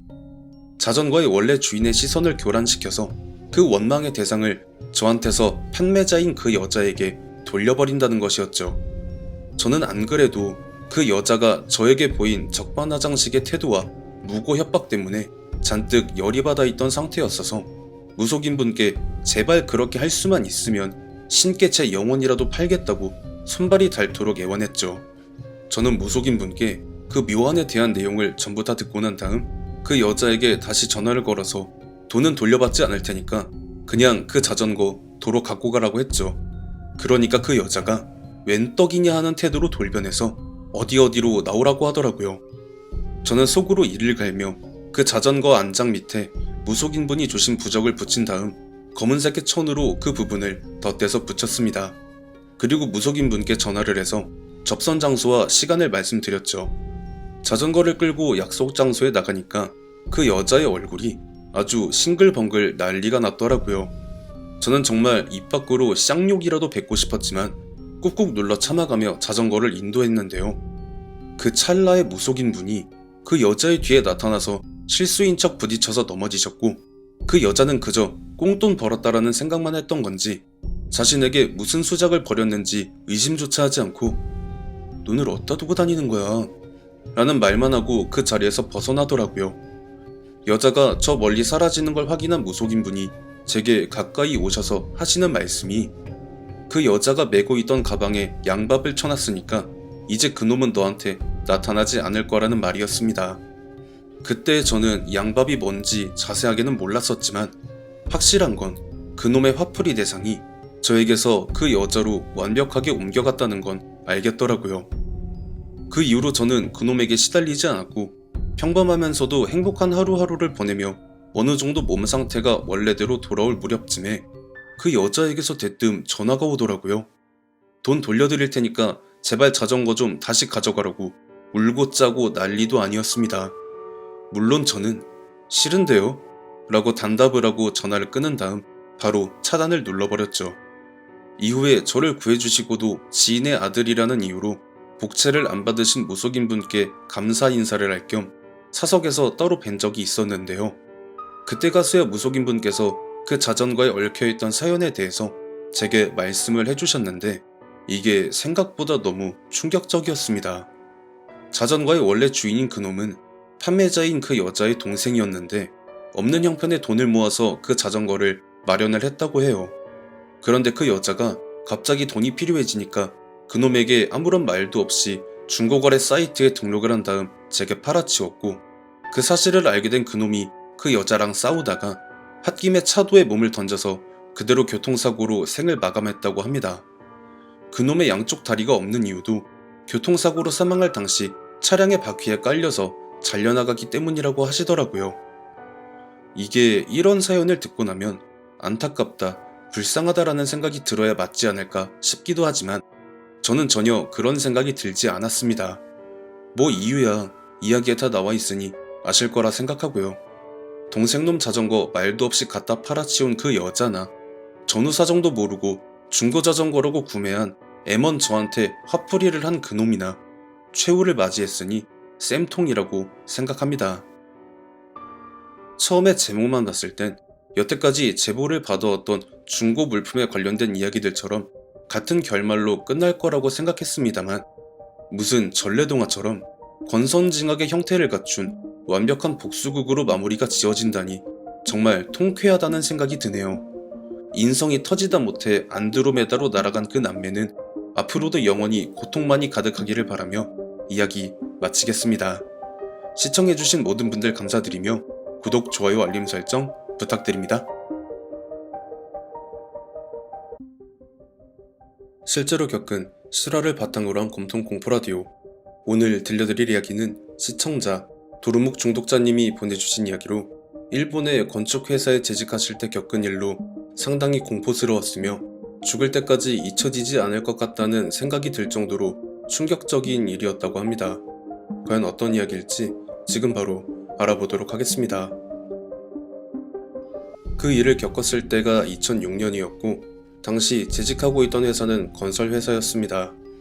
어느 날 제가 일하던 건축과 사무실로 회사의 공문이 하나 전달이 되었기에 받아서 펼쳐보니 버블시대 때 개업했다가 버블시대가 망하게 되면서 폐업한 온천 건물에 대한 투자와 함께 대대적으로 리모델링을 해서 건물을 새로 지어 올린다는 내용이 담겨져 있었죠. 소위 말해 일본의 잃어버린 20년이라 불리던 그 어려운 시기에 어떤 멍청한 놈이 거액을 투자해서 그 건물을 밀어버리고 새 건물을 올린다는 바보 같은 결정을 했었는지에 대해 당황해할 수밖에 없었습니다. 저는 일단 해당 건물에 대한 사전 답사를 할 팀을 꾸렸고 출장 일정을 인사과에 제출한 다음 출발 당일이 되어서야 해당 온천에 대해 조사를 마친 부하 직원을 통해 폐업에 대한 사유를 알게 되었는데요. 그 내용이 상당히 충격적이더라고요. 버블이 한창 절정에 달해 있던 80년대 중반 무렵에 지역에 유지였던 한 노인이 가지고 있던 부동산을 전부 처분하고 지역 전체를 통틀어 가장 큰 규모로 온천 여관을 지어 올렸는데 성수기와 비수기를 가리지 않으며 엄청난 호황을 누리다가 버블이 꺼지고 중산층 계층이 그대로 몰락하자 그대로 그 온천 역시 손님을 받지 못해 휘청이기 시작했고 결국 사장이었던 노인은 온천의 특등실에서 목을 매달고 임금이 밀려 빚을 갚을 능력이 사라진 근로자들 역시 하나둘씩 그 온천에서 스스로 목숨을 끊으며 폐업을 하게 되었다고 하더라고요. 그 이야기를 듣고 왠지 모를 불안감이 든 저는 나름 법력이 강하다는 법사님을 한 분 초빙했는데요. 하지만 그 법사님은 저희가 그 온천에 발을 들이는 것에 대해 무척이나 반대한다는 의견을 내보이셨는데요. 가까이 가서 보면 알겠지만 산 사람들이 발을 들일 곳이 전혀 되질 못하며 그 안에 머무는 존재들의 노여움을 살 가능성이 크다고 하시더라고요. 그렇게 그 온천의 앞에 도착하게 된 저와 부하 직원들은 당혹감을 감출 수 없었는데요. 사진으로 봤던 그저 그런 이미지와는 판이하게 다른 외형과 주변의 분위기에 전부 압도당해버린 탓에 결국 저와 법사님이 선두에 선 채로 부하 직원들이 따라 들어오는 모양새로 그 온천에 들어갔는데, 분명 햇살이 따사롭다 못해 몸이 녹아내릴 정도로 무더운 여름날이었음에도 온천의 내부는 마치 한겨울 마냥 냉기가 돌더라고요. 겨우 문지방 단 하나를 사이에 두고 이 정도의 온도 차이를 보일 수 있다는 점에 모두들 놀랐고요. 그렇게 각 층을 둘러보던 중에 뒤를 따르던 타케시 주임이 돌연 뒤를 따라오던 신입사원 유키코 양이 어느 순간부터 안 보인다고 말을 하는 거예요. 첫 건물에서 다음 건물로 넘어가는 사이에 유키코 양이 길을 잃었을 공산이 컸기 때문에 그 시점부터는 두 계조로 나누어서 건물을 전부 뒤져보는 것으로 의견을 모았죠. 그렇게 유키코 양의 이름을 외치며 정신없이 모든 건물을 헤집고 다니던 그때 유키코 양에게서 전화가 오길래 저는 말도 없이 도대체 어디로 사라진 거냐며 호통을 쳤지만 대답 대신 콧노랫 소리와 물이 찰랑거리는 소리가 들려왔습니다. 이게 도대체 뭔가 싶어 상황을 얼추 유추를 해보니까 그녀가 대략 온천물에 들어가 있을 가능성이 높을 거라는 판단이 섰고요. 그러다가 어찌저찌 콧노랫 소리와 물소리가 들려오는 곳을 찾을 수 있었고 곧 유키코 양을 발견할 수 있었는데요. 저와 법사님의 눈에 보여지는 유키코 양은 유키코 양이면서도 유키코 양이 아니었습니다. 그녀는 온천에 들어갈 때 몸을 감싸는 가운을 걸친 채로 정체를 알 수 없는 술병을 완전히 오염되어 수질을 측정할 수 없는 더러운 물 위에 올려두고 그것을 잔에 따라 놓고는 뜻을 이해하기 어려운 처음 들어보는 노래를 부르는 거예요. 돌아라 돌아라 길을 비켜라 돌아서 돌아서 목을 메거라. 유키코 양의 두 눈은 반바퀴가 돌아간 흰자위만이 보일 뿐이었고 가운이 흘러내려 드러난 그녀의 알몸은 온통 더러운 폐수로 오염되어 흡사 시신이 썩는 악취를 뿜어내고 있었죠. 그녀를 노려보던 법사님은 법봉으로 그녀의 양 어깨를 가격하시고는 이마에 부적을 붙이셨는데 그러자 그녀가 거짓말처럼 정신을 잃고 바닥에 쓰러지기에 급하게 손수건 따위를 꺼내서 그녀의 온몸을 깨끗하게 닦아낸 다음 등에 들쳐업고 뒤를 돌아봤는데요. 저와 법사님과 함께 한 조를 이루던 아키코 대리가 유키코 양과 자매지간이었기 때문이었습니다. 아키코 대리 입장에선 외간 남자 둘이 알몸인 상태로 정신을 잃은 여동생의 몸에 허락도 없이 손을 댔기 때문에 충분히 불편해할 수 있을 거라는 점을 고려해서 했던 행동이었지만 정말 당혹스럽게도 아키코 대리의 모습이 보이지 않았습니다. 그러자 법사님은 유키코 양의 몸에서 빠져나온 그것이 아키코 양의 몸으로 들어가 버린 모양이라고 하더라고요. 저는 일단 타케시 주임에게 유키코 양을 찾았으니까 내가 있는 위치로 오라며 전화를 한 다음 법사님께 유키코 양을 맡긴 채로 아키코 대리의 휴대폰으로 연신 전화를 걸며 또다시 뜀박질을 할 수밖에 없었습니다. 그렇게 한참을 아키코 대리를 찾아 뛰어다니다 보니 어느덧 해가 졌는지 한 치 앞도 안 보일 정도로 건물이 어두워졌고 후레쉬 불빛 한 점 없이 암흑이 짙게 내리깔린 건물을 내달리던 저는 어떤 한 지점에서 발길을 멈출 수밖에 없었는데요. 거의 박살나서 매달린 사장실이 쓰여진 그 방 안에서 아키코 대리의 목소리가 들렸기 때문이었습니다. 사장실로 들어간 제 눈에 보인 건 나무 의자에 앉아서 어깨를 들썩거리는 아키코 대리의 뒷모습이었죠. 그런데 아키코 대리가 아까 전 온천칸에서 유키코 양이 불렀던 뜻을 이해하기 어려운 그 노래를 부르고 있는 거예요. 다만 멜로디는 같았지만 가사가 살짝 달랐다고 할까요? 돌려라 돌려라 목을 돌려라 매달린 시신을 빙빙 돌려라 돌려서 돌려서 올라타거라. 그리고 사장이 살아생전 직무를 보던 책상 너머로 방향이 반대로 돌려진 쿠션 의자의 방향이 조금씩 제 방향으로 돌려지더니 어느덧 완전히 저를 바라보게 된 그 의자엔 머리가 희끗희끗 남아있는 노년의 남성이 무언가 비릿한 웃음을 짓고 있는 모습이 보였습니다. 저는 일단 아키코 대리를 그 노인에게서 구해야 한다는 생각으로 그녀를 끌어안고 나오려고 했지만 그녀는 제 손을 강하게 뿌리치며 방해하지 말라고 버럭 소리를 지르더니 돌연 그 노인의 품에 안기더라고요. 그리고 의자에서 일어나 아키코 대리의 어깨를 감싸는 노인의 비웃음 섞인 표정과 웃음소리는 제 간담을 서늘하게 했습니다. 그러던 중 노인이 긴 침묵을 깨고 입을 열었을 때 그 입에서 나온 말은 듣는 저로 하여금 실소를 나오게 할 수밖에 없었죠. 자매가 둘 다 인물이 좋던데 내 첩으로 아주 괜찮아 보여. 이 둘만 놓고 간다면 자네는 그냥 보내줄게. 그 노인이 사람이건 귀신이건 간에 아키코 대리를 그대로 둘 수 없었던 저는 거기에 반론을 했고요. 내 부하 직원이야. 그러니 반드시 내가 데리고 나간다. 이런 채 말을 노인은 들은 채도 하지 않고 아키코 대리의 상반신을 기분 나쁘게 쓰다듬을 뿐이었고요. 그런 상황을 도저히 납득을 할 수가 없어서 슬슬 화가 치밀어 오르려는데 제 눈을 의심할 수밖에 없는 상황이 펼쳐졌죠. 아키코 대리의 목이 정확히 한 바퀴를 관절이 끊어지는 기분 나쁜 소리와 함께 돌아서 저를 주시하는데 그 상황 자체가 눈으로 보고도 믿기지 않았고 한편으론 아키코 대리를 과연 살려서 이곳에서 나갈 수 있을까 하는 절망까지 덮쳐왔습니다.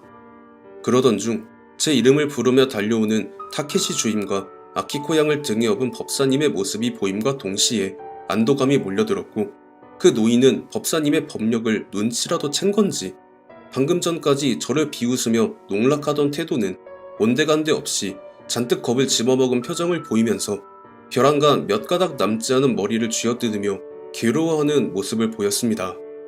그렇게 노인과 대치하는 사이 법사님이 사장실 안으로 들어오셨고 노인은 법사님을 보며 얼굴이 마치 악귀처럼 일그러지더니 돌연 고함을 지르더라고요. 또 스님이십니까? 도대체 왜 방해를 하시는 겁니까? 법사님은 그런 노인의 호통에도 눈썹 하나 까딱하지 않고 묵주를 쥔 손을 어루만지며 말씀을 하시길 어차피 이곳은 허물어지고 새로운 건물이 들어설 테니까 그만 이승에 대한 미련을 버리고 떠나라는 말이었죠. 말씀을 마친 법사님은 아키코 대리에게 다가가 그녀에게 유키코 양에게 했던 것과 같은 행동을 취하셨고 마찬가지로 정신을 잃고 쓰러지는 것을 그대로 부축하여 제게 데려다 주시고는 다시금 노인을 지그시 바라보며 말을 이으셨습니다. 구천에서의 미련을 버리지 못하고 인과까지 어겨가며 산존재에게 해를 가하는 것을 부처님께서 보고만 계실 것 같으냐고. 살아생전 그토록 지극정성으로 부처님을 모신 당신이 이토록 타락한 모습을 보이니 부처님께서 용서치 않으실 것이 분명하나 이제 그만두고 미련을 버리고 잘못을 빌고 용서를 구한다면 필히 부처님께서 용서를 하실 것이다 라고요. 그런 법사님의 말씀에 악귀 같던 노인의 얼굴은 완전히 무표정한 얼굴로 서서히 바뀌었고 어느덧 본 적 없던 선한 인상이 되어 있었습니다. 노인은 법사님께 합장을 하더니 정말 그리하면 이 번뇌를 끝낼 수 있겠습니까? 라고 말하며 무언가 내려놓고 체념한 듯 보였죠. 법사님은 노인에게 대답 대신 고개를 끄덕임으로써 긍정의 뜻을 보내셨는데 동시에 노인의 모습이 흰 연기처럼 변하여 사라지더라고요. 그렇게 알듯 말듯 상황이 마무리되었고 저와 타케시가 각자 아키코 대리와 유키코 양을 들쳐매고 온천 건물에서 빠져나왔습니다. 저는 법사님께 그 노인에 대해 물어봤지만 법사님은 그저 모르는 것이 때로는 약이 될 수 있으며 몸을 무사히 건사하여 나온 것을 천운으로 여기고 나흘쯤 지나서 사찰에 찾아 부처님께 공덕을 드리라는 말씀만 하시고는 그대로 길을 내려가셨고요.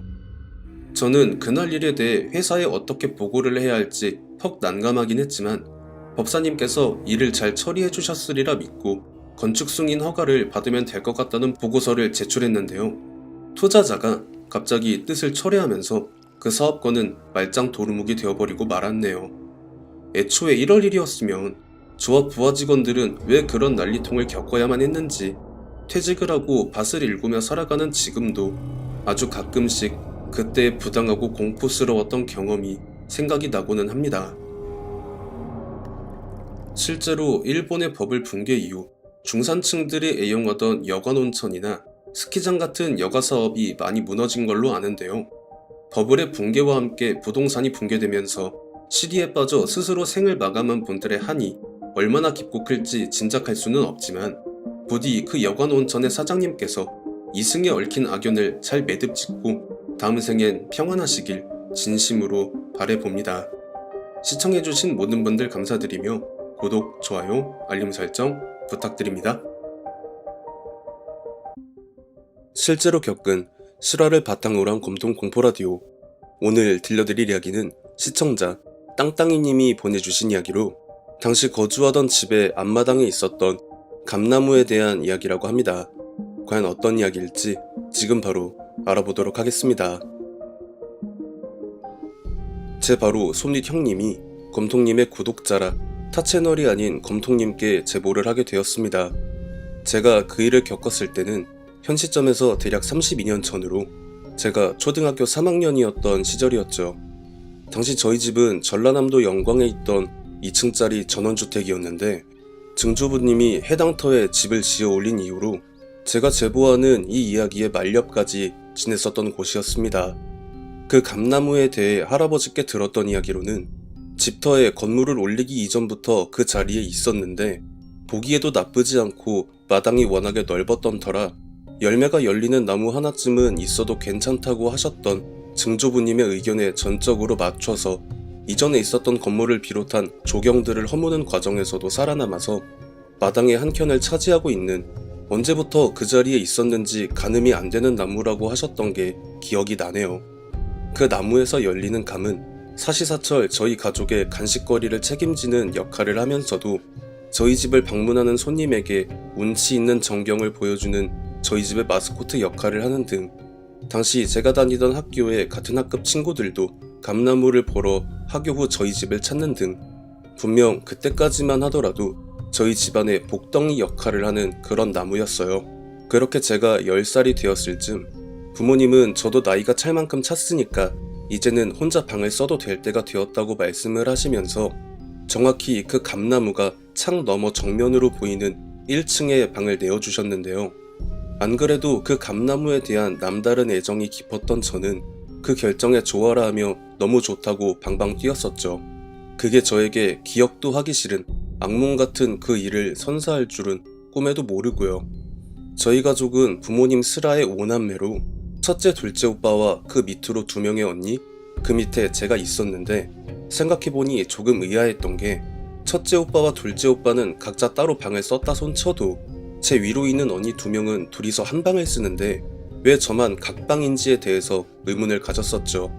당연히 언니들이 제게 불만을 표할 것이라 생각하고 우려가 들었었지만 생각 외로 언니들은 제가 혼자 방을 쓰는데 별다른 의견을 제시하지 않았고 저는 그게 어떤 의미인지도 모르고 좋아라 했던 것이었어요.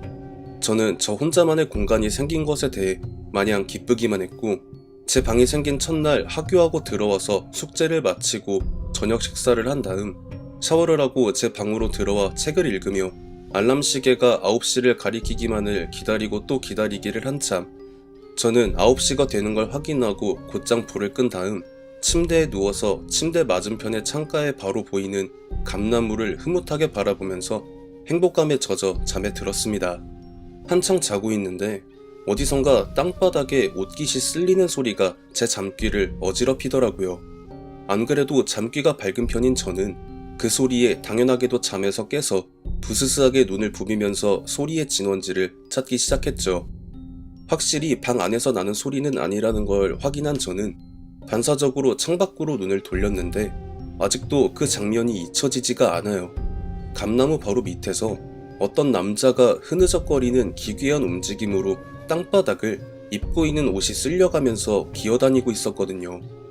달빛이 창을 넘어 제 방까지 환하게 비추고 있었기 때문에 그 남자가 입고 있었던 옷차림새 또한 자세하게 보일 수밖에 없었는데 대하사극 같은 데에서 보면 귀족 집안의 도련님들이 입고 나오는 그런 고급스러운 비단 옷차림인데 그게 흙탕물에 절여진 상태로 보였고 온사지 관절이 뒤틀리는 그런 움직임을 보이면서 감나무 위로 올라가려다가 떨어져서 다시 올라가려는 그 움직임을 반복하고 있더라고요. 심지어 가위눌림처럼 온 몸을 움직이지 못하는 그런 상황이 아니라 현실 감각이 그대로 느껴지는 맨정신인 상황에 그런 기괴한 장면을 보고 있자니 공포스러움보다는 저 사람은 도대체 왜 저런 움직임으로 감나무 위에 오르려 하는가에 대한 궁금증과 호기심이 넘쳐나고 있었죠. 그렇게 한참을 시간이 가는 줄도 모르고 그 광경을 보고 있다가 갑자기 그 남자가 고개를 획 하고 돌리더니 정확히 제 시선과 마주쳐서는 찾았다 찾았어. 드디어 나를 알아보이는 아이를 찾았어. 땅바닥에서 흐느적거리다가 돌연 온 몸을 빳빳하게 세우면서 일어나더니 이렇게 소리를 치는 거예요. 그리고는 정말 빛보다 빠른 속도로 바깥 창문에 철썩 달라붙더니 저 감나무야. 저 나무야. 저기에 내가 묻혀있어. 응? 알겠지? 알겠지? 라고 말하는 걸 본 뒤로 정신을 잃고 기절을 했고 아침에 저를 깨우러 오신 어머니를 통해 겨우겨우 정신을 차리고 일어날 수 있었습니다. 저는 전날에 겪은 일을 등교하기 전까지 부모님께 계속 이야기를 해봤지만 그냥 개꿈 꾼 거라며 호들갑 떨지 말고 학교 나가라는 핀잔만 들었고요. 그렇게 저는 부모님께 받았던 그 방에서 지내는 동안 거의 매일 자다 깨서 그 남자에게 시달릴 수밖에 없었고 하루가 다르게 야위어 갈 수밖에 없었습니다. 처음에는 제가 개꿈 꾼 거라고 헛걸 본 거라고 치부하시던 부모님은 날이 갈수록 피골이 성접해가는 제 몰골에 더 이상은 좌시할 수 없다고 생각을 하셨던 것이었는지 별관에서 기거하시던 할아버님께 이 사실을 털어놓으셨는데요. 여기서 할아버님이 아주 노성을 지르시면서 왜 이 이야기를 이제서야 하느냐고 핀잔을 주셨다고 해요. 그러면서 그날 제가 등교하는 길을 막아서시고는 걸어서 30분 정도 거리 내에 있었던 무당집으로 저를 데려가셔서 이때까지 있었던 일들을 전부 털어놓으시는데 여기서 무속인 분이 할아버님께 말씀을 하시기로는 분명히 당신 아버지 되는 사람이 그 터에 새로 집을 지어 올린다고 찾아왔을 때 그 감나무의 뿌리까지 캐내서 밑에 뭐가 있는지 확인을 하고 다시 와서 일러주면 아무런 탈이 일어나지 않게 일을 마무리해주겠다고 내 신부님이 말씀을 하셨을 텐데 왜 그때 오지 않아 놓고서 이제 와서야 네 손주 딸내미 잘못될 것 같으니까 해결해달라니 많이 헛소리를 늘어놓냐고 시정일관 할아버지를 입으로 후드려 패시더라고요. 결국 별다른 소득 없이 돌아선 할아버님은 부모님께 그 방은 그냥 폐쇄를 하고 아이는 언니들이랑 같이 재우라는 당부의 말씀만 하시고는 다시 별채로 들어가셨죠. 이 결정에 저를 포함해 부모님 또한 방을 비워두면 해코지를 할 대상이 사라지니 잠잠해지겠거니 하고 마셨는데 안타깝게도 그게 끝이 아니었다는 게 문제였습니다. 제가 다시금 언니들과 함께 지내게 된 이후 일주일 정도 지난 어느 날 밤 역시 한창 자고 있는데 온 집안의 불이 환하게 켜지면서 부모님을 포함한 오빠들이 저와 둘째 언니를 흔들어 깨우면서 최소한의 짐만 챙겨서 대문 밖으로 나오라고 하는 통에 도대체 무슨 일인지 확인을 해보려 마당으로 나간 제 눈에 보이는 광경은 요즘 말로 충격과 공포 그 자체일 수밖에 없었는데요. 제가 그 방에서 봤었던 고급스러운 옷을 입고 있던 그 남자가 온 마당을 헤집고 돌아다니면서 기괴하다 할 만한 요사스러운 춤을 추고 있었고 큰언니가 그 남자의 발밑에 깔려있는 위험천만한 상황에 놓여져 있는 모습이었습니다. 어머니와 오빠들은 큰언니를 부둥켜 잡고 아버지의 차 안으로 밀어넣고 있었고 별채에서 나와 이 상황을 지켜보며 혀를 차고 있던 할아버님은 함께 가자는 부모님의 말에도 아버지께 물려받은 이 집을 내가 버리고 가면 여기는 누가 지켜? 라는 고함을 지르신 다음 다시금 별채 안으로 들어가시는 대범함을 보이셨고요. 결국 끝까지 부모님의 만류에도 잔류를 택한 할아버님을 뒤로하고 저희 가족은 그 집으로부터 빠져나올 수밖에 없었죠.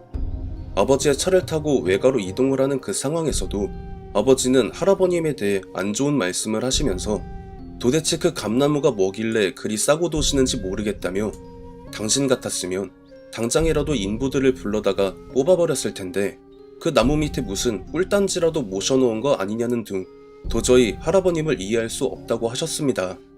그렇게 저희 가족은 한동안 외가에서 머물다가 외할머니께서 언제까지고 타향에 머물 수는 없으니 돌아갈 방도를 찾아보는 게 도리가 아니겠냐며 부모님의 등을 떠밀어 다시금 그 감나무가 있던 할아버님의 집으로 돌아왔지만 저희 가족이 본 광경은 도저히 믿기 힘든 것이었습니다.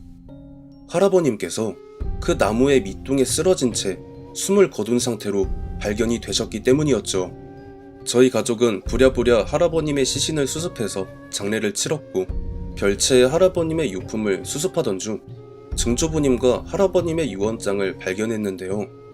증조부님의 유언장엔 할아버님께 남기는 반드시 그 감나무에 대한 치성을 매 해마다 드릴 것과 이를 절대 소홀히 해서는 안 될 것에 대한 내용을 담고 있었고 할아버님의 유언장엔 똑같이 증조부님이 할아버님께 남기신 그 유언의 내용이 동일하게 적혀 있었기에 도대체 저 감나무가 뭐길래 두 분 다 이런 유언을 남겼냐, 아버지는 도저히 이해할 수 없다고 하시면서 그날로 즉시 인부들을 불러다가 그 감나무를 뿌리채 뽑아버리시고는 그 밑에 뭐가 있나 하고 가족 전체가 모여서 확인을 해봤는데요. 나무로 된 관이 하나 나오는데 모든 면에 여백 한 공간 없이 온통 빽빽하게 부적이 붙어 있었습니다.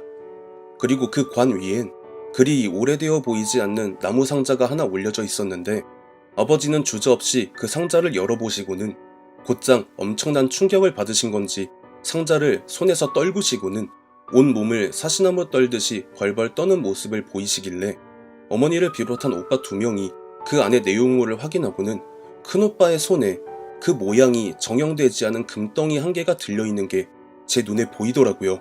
보통 사람 같으면 이게 웬 횡재냐 하면서 그 금덩이를 들고 춤을 췄겠지만 큰오빠와 어머니는 서로 머리를 맞대고 뭔가 대화를 나누더니 작은 오빠가 그 길로 지역의 새순물을 찾아가 이런 상황을 전부 설명하고 굿을 치를 준비를 마친 무속인을 데리고 집 안으로 들어와서는 전부 그 관이랑 상자에서 손떼라고 고함을 침과 동시에 그 무속인 분이 관의 모양새와 나무 상자에 담긴 재물들을 보고는 아직도 똑똑하게 기억나는 그 말을 했습니다. 죄가 많은 집이야. 이터에 집을 지어 올린 너네 조상이 자신이 모시던 주인집을 배반하고 팔아넘긴 다음에 재산이고 집이고 전부 꿀꺽해버리니까 주인집 큰아들이 시기에 빠져서 저 감나무에 목을 매달았어. 그런데 그 주인집 큰아들을 염도 안 해주고 그대로 관에 넣고 봉인을 해버린 것도 모자라서 감나무 밑에 저 끝까지 파서 묻어버린 다음 그 넋을 달래준다고 금덩이 몇 개 얹어주고 매년 성의를 보여주면서 그 죄를 덮으려고 한 거야. 어릴 적 할아버지가 저희들을 모아 앉혀놓고 자랑처럼 말씀하시던 그 이야기가 사실은 저희 집안의 이야기가 아니라 증조부님이 모시고 살던 주인집의 이야기였다는 진실을 무속인분의 입을 통해 듣게 된 저희 남매는 충격에 빠져서 무속인께 제발 용서해달라고 울고불고 난리를 쳤죠. 부모님 역시 무속인분께 어떻게 하면 죄를 씻을 수 있겠냐고 사정을 하셨는데 무속인분은 아주 간단 명료하게 이 말만을 남기고 떠나셨습니다. 전부 여기에 놔두고 다른 지역으로 가서 몇 대에 걸쳐서 계속 사죄를 해.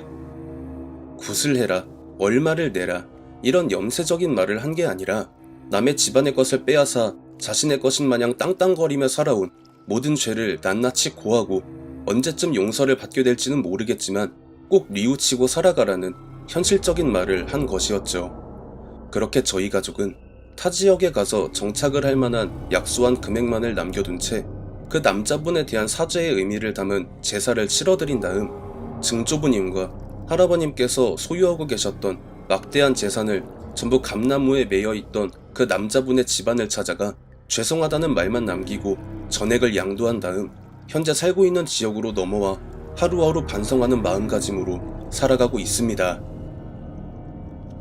사람이 죄를 지으면 그 죄는 그 대에서 아니면 그 다음 때에 걸쳐서 받게 되어 있다고 들었습니다. 또한 검은머리 짐승은 거두는 게 아니라는 옛 교훈이 떠오르기도 합니다. 사연자분의 집안이 저지른 죄는 사연자분의 증조부께서 저질렀지만 결국 대를 거쳐 사연자분의 부모님께까지 도착해서 그 죗값을 치르게 한 것을 보면 분명 우리가 모르는 미지의 존재가 그 정의를 집행하는 채찍을 여지없이 선사한 게 아닌가라는 생각이 드는 이야기였습니다. 시청해주신 모든 분들 감사드리며 구독, 좋아요, 알림 설정 부탁드립니다.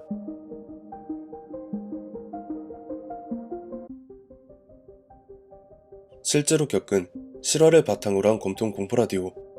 오늘 들려드릴 이야기는 시청자 묘양이님이 보내주신 이야기로 조상님이 묻혀있던 묘를 이장하면서 겪게 된 일이라고 합니다. 과연 어떤 이야기일지 지금 바로 알아보도록 하겠습니다. 그 일이 있고 난 이후 근 20년을 잊고 살다가 최근에 개봉한 파묘라는 영화를 보고 난 뒤에 그 불쾌하면서도 공포스러웠던 기억이 불현듯 떠올라서 이렇게 제보를 하게 되었습니다. 저희 가문은 대대로 충주에 뿌리를 내려 살아왔고 조선왕조의 시작과 함께 현재까지 이어져 왔습니다. 그러다 보니 가문의 반개부터 시작해서 본가까지 셀 수 없이 많은 조상님들이 선산 이곳저곳에 계시며 그 일을 겪기 대략 한 달 전쯤 고조부와 고조모께서 저희 아버지의 꿈에 나오면서 시작이 되었습니다. 그날 아버지는 상갓집에 다녀오신 뒤에 어딘가 깨름칙하다는 표정을 짓고 계셨고 한동안 잠을 이루시지 못하다가 저와 함께 간단한 안주에 반주를 기울이시곤 돌연 졸음이 쏟아진다며 안방으로 들어가셨는데요. 다음날 아침 여느 날보다 1시간 정도 일찍 일어난 제 귀에 들리는 건 아버지와 어머니께서 큰 소리로 싸우는 소리였습니다. 아버지는 고조부와 고조모께서 지난밤에 꿈에 나오셔서는 함께 계신 묫자리에 문제가 생긴 듯한 뉘앙스를 취하셨기 때문에 안 그래도 타 가문에 비해 가문이 쌓아올린 덕을 많이 보고 살고 있던 본가의 장손이었던 아버지께선 당장이라도 선산을 찾아가 조상님들을 배워야 한다고 어머니를 재촉하고 계셨던 것이었고, 어머니는 나중에 시간을 따로 내서 찾아뵈면 될 것 아니냐며 당장은 불가하다는 입장을 고수하고 계셨던 것이었죠. 저희 고조부께선 구한말 일본과 중국의 무역을 말 그대로 꽉 쥐고 있던 조선 내에서 내로라 하는 상인이셨는데, 그 당시 쌓아올린 막대한 재산 덕분에 저희 가족은 일제 때도 총독부의 별다른 터치 없이 편안하게 지낼 수 있었고, 해방 이후에도 미군정 및 새로 들어선 정부와의 연출 덕에 탄탄대로를 걸어왔기 때문에 아버지를 비롯한 본가의 종손들은 다른 조상님들보다도 특히 고조부님의 제사에 더 심혈을 기울여 왔었기에 당시 아버지께서 꾸신 꿈은 절대로 쉬이 넘길 수 없었으리라 생각이 들 수밖에 없었습니다. 결국 제가 아버지의 편에 서자 어머니도 별 수 없다는 듯 약 일주일간의 일정을 전부 취소하고 선산으로 가는 길에 올랐죠. 아버지는 선산으로 가시는 길에 가문 전체를 선산으로 소집하는 전화를 돌리셨기에 모든 본가의 종손 일가들 또한 저희 가족이 도착할 쯤에 대부분 도착을 해 있는 상황에서 굴착기를 동원하지 않고 손수 묘의 상태를 확인해 보았는데요. 관 내부의 절반 이상이 전부 침수된 상태였으며 고조모님의 유골 중에 가슴께 부분을 꽤나 굵직한 나무의 뿌리가 자라나서 관통해 있는 상태로 이걸 본 일가 친척들은 충격과 공포에 사로잡힐 수밖에 없었습니다. 그렇게 선산이 소재하고 있던 지역 내에서 대대로 세순모 가문을 지내온 무속인을 모셔와서 사정을 설명하고 조언을 구했는데, 무속인분의 말씀에 의하면 저희 가문의 본산인 해당 선산의 기운이 진작에 쇠한 상황이었던 데다가 안 그래도 썩 좋지 않은 묫자리에 안치되셨기 때문에 무속인분 본인은 물론 지인들 중 용한 풍수쟁이가 있으니 두 사람이 점지해준 곳에 묫자리를 이장하라는 것이었죠. 그렇게 무속인분과 지인인 풍수지리사님이 점지해준 이장터는 막눈인 제 눈에도 이런 곳이 묫자리면 죽어서도 편안하겠다 싶은 곳이었습니다. 가문의 어른분들 역시 이만한 곳이면 앞으로도 이후에도 가문은 역경과 고난 없이 탄탄대로일 것이 분명하다고 만족해하는 눈치였고요. 하지만 가장 큰 문제가 있었으니 해당 이장터엔 이미 묫자리가 있었습니다. 심지어 비석도 비문도 없는 봉분 하나만 떡하니 자리를 차지하고 있었던 게 더욱 큰 문제일 수밖에 없었죠. 남의 묫자리를 파묘해서 그 자리에 조상님을 모신다는 건 누가 봐도 막장 폐륜행위에 지나지 않았기 때문이었습니다. 결국 그날로 아버지를 비롯한 가문의 어른분들은 해당 지역을 수소문해서 묫자리의 주인을 찾아 나섰지만 터의 주인은 나타나지 않았는데, 조상님을 계속 기운이 쇠한 터에 모실 수는 없는 노릇이고, 그렇다고 남의 묘를 파묘를 해서 모실 수는 더더욱 없는 노릇이었기 때문에 별 수 없이 다른 터를 찾아달라는 부탁을 할 수밖에 없었던 그 상황에 무속인분께서 좋은 아이디어가 있다며 어떤 한 의견을 제시했는데요. 어차피 이장터에 있는 묫자리의 주인은 백날 찾아도 못 찾을 확률이 크기 때문에 해당 묫자리에 안치된 분들께 양해를 구하는 제사를 지내주고 이장을 하면 될 것이 아니냐는 말이었는데요. 추가로 이어지는 말에 의하면 어차피 후손들이 찾아오지도 않았기 때문에 제사밥 한 번 구경도 못 하셨겠고, 제사상 거하게 차려서 양해를 구하고 위로를 해드리면 그 어느 누가 해코지를 하겠냐는 말에 그 자리에 있던 모두가 그 의견에 동의를 하고 말았습니다. 다만 한 가지, 풍수지리사님만은 그냥 딴 데 알아보는 게 좋을 거라는 말을 하셨지만 이는 결국 무시되고 말았죠. 그렇게 이장터에 자리한 묫자리의 주인분들께 정말 입이 떡하고 벌어질 정도의 제사상을 차린 다음 구슬에서 적당히 예의를 차려드린 뒤에 관과 함께 유해를 꺼내서 해당 터로부터 멀지 않은 양지바른 곳에 이장을 해드린 다음 본격적으로 고조부님과 고조모님의 이장을 시작했습니다. 이장 자체는 성공적으로 마무리되었고 저희 일가는 다시 한번 고조부님과 고조모님께 제사상을 차려서 신경을 못 써드린 점에 대해 사죄를 했죠. 모든 게 성공리에 마무리되었다라고 모두가 그렇게 생각할 때쯤 저희 가문에 본격적으로 재앙의 신호탄이 발사되어 버리고 말았습니다. 당시 저희 본가의 종손들 중에 가장 압도적으로 많은 재산을 보유하고 있던 아버지의 사업은 중국 정부의 정책 변경에 맞물려 순식간에 무너졌고 저희 가족은 모든 손해를 어떻게든 처리하고 아주 약소한 금전적인 보상만을 건진 채 주저앉고 말았는데요. 이게 겨우 반년 만에 벌어진 일이었습니다. 다음은 수도권에서 임대 사업을 하던 첫째 작은 아버지는 전세 사기 의혹에 휘말려서 억울하게 전 재산을 날리고 파산하여 징역살이를 하게 되셨죠. 그 다음은 막내 작은 아버지였는데 막내 작은 아버지께서 운영하시던 지방의 모 도시에 위치한 스키장이 급변하는 시대를 미처 따라가지 못하고 오던 손님들마저 끊겨 빚더미에 올라앉은 채 파산을 하셨으며 고모와 고모부께선 여행을 가던 도중 대형 트레일러에 치여 생을 마감하셨습니다. 이 모든 게 고조부님과 고조모님의 묘를 이장한 지 1년이 다 되어갈 무렵에 벌어진 일들로 흔히 대기업 일가에 준하는 수준까지는 절대로 아니었지만 그래도 다들 사장님, 회장님 소리를 듣고 살던 분들이었는데 이렇게 순식간에 자멸하고 말았던 것이었죠.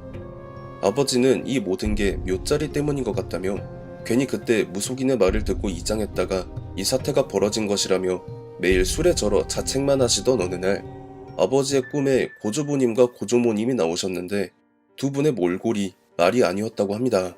피골이 상접해 있는 것은 둘째치고 첫 번째 꿈에서 배웠을 때의 기품과 고급스러운 치장은 온데간데 없이 다 찢어 발겨진 넝맛 조각을 걸친 모습이셨다고 해요. 그런 두 분은 아버지를 굉장히 원망스러운 눈빛으로 보면서 하필 이장을 해도 그딴 곳에다가 해서 우릴 이 지경으로 만들었냐부터 시작해서 그동안 몇 번이나 너를 찾아 경고를 하려고 했는데 왜 거부를 했냐까지 쉬지 않고 아버지에게 극딜을 쏟아부으시던 두 분은 일단 그 망할 년부터 찾으라는 말을 마지막으로 꿈에서 깨어나셨다고 합니다. 아버지는 일어나시자마자 선산이 있던 지역으로 내달리셔서 당시 묘자리를 알아봐준 무속인을 수소문했는데 아버지께 들려온 현지인들의 말은 충격 그 자체였죠. 반년 전쯤 그 무속인이 벼랑간 반쯤 미친 사람의 모습으로 술병을 들고 거리를 배회하다가 지나가던 트럭에 받쳐서 그대로 사망했다는 말 때문이었다고 합니다. 그렇다면 그 풍수지리사는 아직 살아있지 않겠거니 하고 다시 수소문을 하셨는데 이번엔 다행히도 당시 풍수지리사님과 연락이 다 만날 수 있었답니다. 문제는 그 풍수지리사님이 아버지께 하신 말에 의하면 그때 그 무속인이 위치를 잘못 알려준 거라고 당신네들이 그 묘자리에 있었던 원래 주인들을 이장시켜준 그 자리가 진짜 알짜배기 명당이고 당신네 고조부님네들 이장시켜드린 곳은 말 그대로 3대를 멸하고도 남을 몹쓸 자리라고 했다는 것이었죠. 그래서 그때 본인이 분명히 딴 데 알아보는 게 좋을 텐데라고 말을 했는데도 그걸 꿋꿋하게 무시하더니 결국 화를 자초하고 말았다고 말이죠. 그러면 그 묘자리를 바꿔서 다시 이장을 진행하면 되지 않냐는 아버지의 말에 풍수지리사님은 가문이 망한 것도 모자라서 이제는 줄초상까지 치르시려고? 라고 비웃음 가득한 살초를 날리셨다는데 아버지는 굳이 그 이유를 묻지 않아도 얼추 의미를 알겠더라고 하시더라고요. 결국 아버지는 그 어떤 소득조차 얻지 못한 채로 다시 한번 가문의 어른들을 한자리에 소집해서 완전히 명당까지는 아니더라도 낭한 장지를 찾아 고조부님과 고조모님을 이장을 하셨다고 합니다. 그렇다면 그때 그 무속인은 도대체 왜 그런 흉지를 천하의 명당이라고 아버지를 속여서 이장을 하게 했는지에 대해 너무 궁금하여 아버지께 여쭤봤는데요. 그러자 아버지께서 해주셨던 말씀이 아무래도 아버지 본인도 그 부분이 너무 궁금해서 타 지역의 세습로를 찾아가 사연을 설명하고 그 연유에 대해 물어봤다는데요. 아마 그 무속인이 모시던 신이 오랫동안 공양을 받지 못했을 가능성이 높았을 수도 있는데 그 말인즉 무속인 자체가 모시는 신에 비해 그 능력이 터무니없는 수준이라 오랫동안 일을 받지 못하다가 간만에 큰 건수가 들어오니 모시는 신의 능력을 악용하여 흉지를 명당으로 꾸며놓아 아버지는 물론 일가 친척분들을 전부 눈속임으로 속여 넘긴 것일 가능성을 배제할 수 없을 것이라고 했다고 합니다. 반면 그 흉지에서 꺼내져서 비교적 평온하고 좋은 곳으로 이장된 무덤의 원래 주인의 자손들은 순식간에 파멸의 구렁텅이로 빠지고 말았던 저희들과는 달리 엄청난 복을 누렸을 것인즉 이장 자체를 잘못해버린 탓에 두 가문의 운명이 송두리째 바뀌게 된 것이라는 추가적인 설명까지 해주셨다고 하더라고요. 그 무속인은 모시던 신의 능력을 악용하여 큰 금전적인 이득을 취했지만 부정한 방법을 통하여 두 가문의 운명을 제 입맛대로 바꿔버리는 중죄를 저지른 탓에 이장을 한 이후로 모시던 신께 버림을 받고 술에 의존하다가 알코올 중독에 빠져 살다가 그 죗값을 치르게 된 게 아닐까라는 생각이 들었습니다. 그렇게 시간이 흐르고 흘러서 현재 시점으로 오게 되면 가문을 지독히도 괴롭히던 모든 악연의 본래는 거진 소멸한 듯 보이는 상황이에요.